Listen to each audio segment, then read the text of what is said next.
જેના ઉનાવામાં chemical colour કૌભાંડનો પર્દાફાશ થયો છે। કેમિકલ કલરવાળી 26 ટન વરિયાળી ઝડપાઈ છે।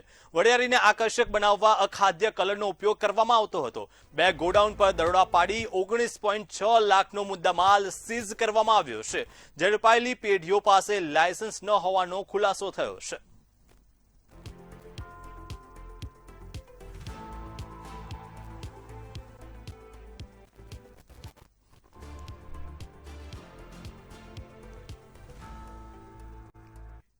તેના મુદ્દે વધુ માહિતી સાથે સંવાદદાતા અલ્પેશ પટેલ લાઈવ જોડાઈ ગયા છે। અલ્પેશ, અત્યારે લાયસન્સ સીઝ કરવામાં આવ્યું છે અને ગેરકાયદેસર જે મુદ્દામાલ છે તેને જપ્ત પણ કરવામાં આવ્યો છે। શું છે વધુ વિગતો?